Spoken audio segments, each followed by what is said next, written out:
მოგესალმებით ქალბატონებო და ბატონებო, გვიხარია რომ გვეძლევა თანამედროვე თეატრზე საუბრის შესაძლებლობა და ჩვენ დღეს უნდა ვისაუბროთ რუსთავის თეატრში დადგმულ სპექტაკლზე ვახშამი 6-ისთვის თემოდვალი ახალგაზრდა რეჟისორის სპექტაკლია. ანანო მირიანაშვილი და ლელა არაბიძე არიან თეატრმცოდნეები, ჩვენი სტუმრები და ყველაზე მნიშვნელოვანი ალბათ არის რომ რუსთავის თეატრი არის თეატრი, სადაც ახალგაზრდებს შეესრულებათ და მათთვის გზახსნილია და ეს არა რაღაცა ციხესიმაგრედ გადაქცეული სამფლობელო, სადაც სხვას შეხედვა არ შეუძლია და აი სწორედ ასეთი შემთხვევაა ერთ-ერთი, როცა ახალგაზრდა რეჟისორმა ივიდა და დადგა ამ თეატრში ეს წარმოდგენა. ანანო, თქვენ ნახეთ სპექტაკლი, რითი იყო გამორჩეული და რას გამოყოფდით ამ სპექტაკლიდან? პირველ რიგში მადლობა რომ ამ სპექტაკლზე საუბრის საშუალება მოგვეცი მე და ლელას. გეთანხმები იმაში, რომ ნამდვილად რუსთავის თეატრი არის ერთ-ერთი ის თეატრი, სადაც ახალგაზრდა რეჟისორებს და არა მარტო რეჟისორებს შეესრულებათ და მათ შეუძლიათ იქ განახორციელონ საკუთარი შემოქმედებითი სურვილები და გეგმები. და ეს პირველ რიგში არის ამ თეატრის ხელმძღვანელი სოსო ნემსაძის დამსახურება და მადლობა მას და იმედი მაქვს, რომ ასე გააგრძელებს ბატონი სოსო. თემოდვალისთვის, ახალგაზრდა რეჟისორისთვის, რომელიც თუ არ ვცდები წელს ამთავრებს თეატრის და კინოს უნივერსიტეტს, ეს სპექტაკლი იყო, ასე ვთქვათ, ერთგვარი ჯილდო. მან ამ სპექტაკლის დადგმის უფლება მიიღო როგორც პრიზი, ასე ვთქვათ, კომედიის ფესტივალის ფარგლებში და ვფიქრობ ძალიან კარგად გაამართლა კიდევაც ეს ჯილდო.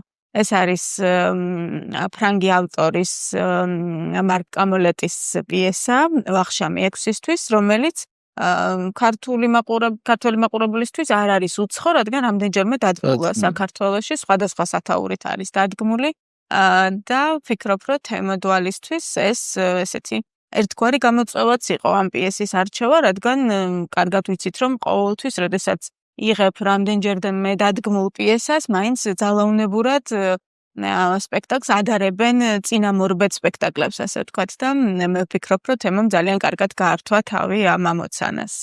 ლელა, თქვენთვის რა იყო გამორჩეული ამ სპექტაკლში? კი ბატონო, ჯერ ერთი უნდა ვთქვა, რომ ეხლა ჩვენ მე რამდენად ვწერთ უკვე და რაღაცა სულ დაემთხვა ისე, რომ თბილისის თეატრზე არც ერთხელ არ ჩაგვიწერია და სულ რაღაცა თბილის გარეთ რეგიონის თეატრებზე ვწერთ ხოლმე ამ ჩვენს ვიდეო რეპორტაჟებს, ასე ვთქვათ, რაც ძალიან საინტერესოა ჩემი აზრით, იმიტომ რომ ეს მეტყველებს იმაზე, რომ აი ამ თეატრებში არის შემოქმედებითი პროცესი აქტიური და რაც შენ თქვი, იმას აუცილებლად მეც გავიმეორებ, მიუხედავად იმისა, რომ გავიმეორებ, იმიტომ რომ ძალიან კარგია ეს ამბავი, რომ ახალგაზრდა რეჟისორებს ეხა თემოდვალს ჯერ ინსტიტუტი არ დაუმთავრებია, წელს ამთავრებს, როგორც ანანომ თქვა და უკვე მიეცა საშუალება და რუსთავის თეატრში დადგა სპექტაკლი, რომელსაც ძალიან ბევრი მაყურებელი ყავს და თან მნიშვნელოვანია, რომ სწორედ კომედიის ფესტივალზე მიიღო ეს ჯილდო, რომელიც ინიციატორიც, ასე ვთქვათ, რუსთავის თეატრია და ისეთი სპექტაკლი შესძინა თეატრის რეპერტუარს, რომლითაც მაყურებელი ძალიან კმაყოფილია.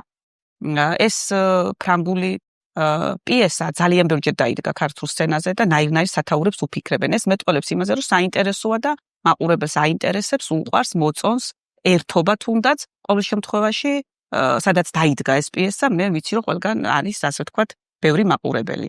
და სიტუაციური კომედია და ესეთი დინამიკა არ ნელდება არასოდეს აი ამ ასე ვთქვათ პროცესში. ახალგაზრდები თამაშობენ, ძალიან კარგი გუნდია და თემოდვალს ძალიან კარგად აქვს ეს ასე ვთქვათ გაკეთებული შემოქმედებითი ასე ვთქვათ გუნდი შეკრული, იგივე მხატვარი, იგივე მუსიკალური გაფორმება, ახალგაზრდა მსახიობები, აუცილებლად ნათია არბულიშვილს გამოვყოფთი, რომელიც მზარეულის როლშია და ძალიან კარგად არის გარდასახვა, ძალიან კარგად არის გაკეთებული. ნათია მგონია, რომ ერთ-ერთი გამორჩეული მსახიობია თანამედროვე ქართულ თეატრში. მე აი გეთანხმები განსაკუთრებით აი ამ სპექტაკლის ნახვის შემდეგ აუცილებლად, იმიტომ რომ მართლა ძალიან კარგად აქვს ეს როლი გაკეთებული და მაყურებელს მოწონს, ტაშს უკრავს, უხარია და რუსთავის თეატრის ბოდიშჩიხტი მცირე სცენა ამ სპექტაკლზე ყოველთვის არის მცირე სცენის დარბაზის სავსე.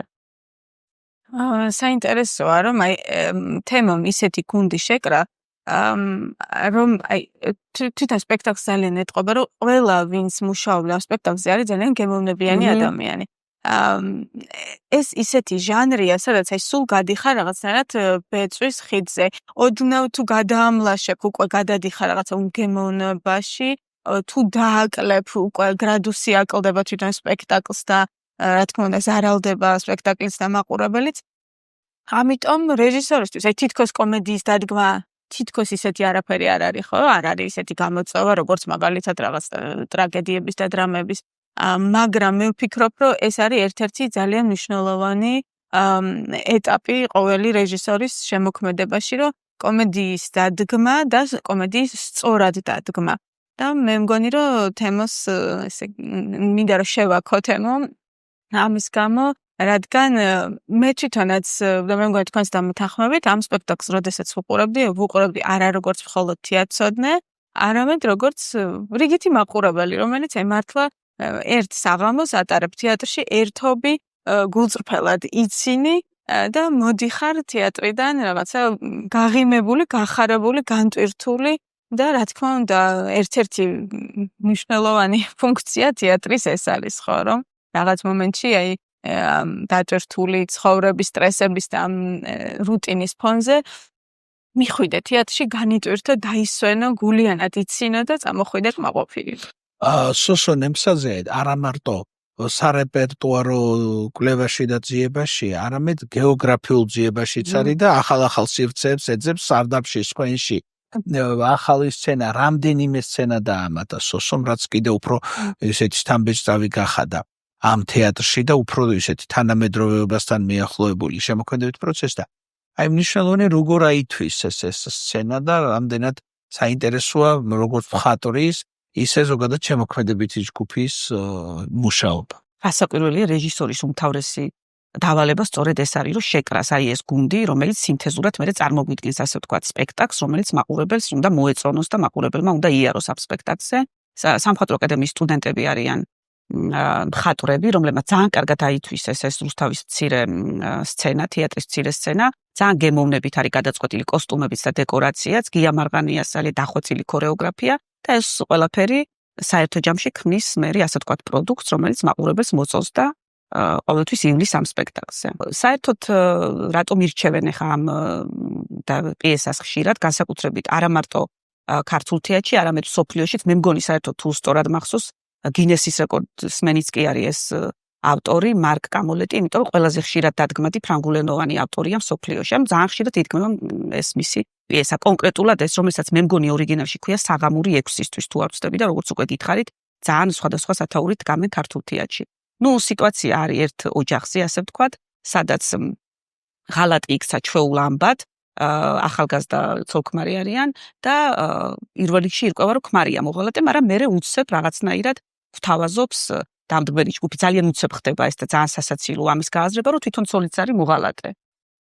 და მოკლედ აი ეს ძალიან საინტერესოდ ვითარდება მოქმედება, რომ პატარა ცოტა შინაარს მოვყვები, ასე ვთქვათ, რომ ვითომ უნდა შემოვიდეს მზარეულია ვითომ მისი საყვარელი ამ ქმრის და ეს მზარეულია სწორედ ნათი არბოლიშვილი, ვიზეც მე საუბრობდი, რომელიც შემოდის როგორც მზარეული, მაგრამ თან უნდა იყოს ვითომ საყვარელი და ეს მან არ იცის და უცებ აღმოჩნდება, რომ უნდა ითამაშოს საყვარლის როლი მზარეულმა, რომელიც აი ძალიან ვიზუალურად ძალიან საინტერესოდ არის ჯერ ერთი გამოწყობილი, ძალიან ხშირ შემთხვევაში ვერ იცნო მსახიობი, ისე კარგად გარდაისახება, ასე ვთქვათ, აი ამ როლში. მოკლედ სიტუაცია არის დაძაბული, დინამიკა არ ვარდება და აი ამ დინამიკაში ხარ აიგრძნობა, რომ რა თქმა უნდა ეს ყველაფერი ძალიან სასაცილო, მაგრამ სინამდვილეში არის საკმაოდ ისეთი სევდიანი ამბავი, იმიტომ რომ ყველაფერი ისე მთავრდება მერე, რომ თითქოს აი ეს დიდი ღალატი არ ყოფილა და ანუ ფარისევლობა, მოკლედ აი საზოგადოების სახეც ჩანს აი ამაში ძალიან კარგად, რომ ყველაფერი არის რაღაცა აგებული ისე, რომ ხუხულასავით მერე დაინგრევა ეს ურთიერთობები, ეს რაღაცა ტრადიციული ოჯახი და ასე შემდეგ. ამაზეც რასაკვირველია მაყურებელი დაფიქრდება აუცილებლად ამ სპექტაკლის ნახვის შემდეგ. მე მინდა დიდი მადლობა გადაგიხადოთ ლელა არაბიძე და ანა ნომერიანაშვილი იყვნენ ჩვენი სტუმრები და სპექტაკლს ყოველთვის უხდება, როდესაც მიდიხარ და ნახულობ. ახალგაზრდა რეჟისორია თუ ძველგაზრდა, ყველა შემთხვევაში სპექტაკლს უნდა ნახვა და ძვირფასო რუსთაველებო და ყველა მაყურებელს მოუწოდებ, რომ იარონ რუსთავის თეატრში და ნახონ ეს და სხვა არაჩვეულებრივი წარმოდგენები, რომელიც ნამდვილად აქვს რუსთავის თეატრს რეპერტუარში. ჩვენ საუკეთესო სურვილებით მომავალ შეხვედრამდე გემშვიდობებით, ნახვამდის, კარგად ზანდებოდეთ.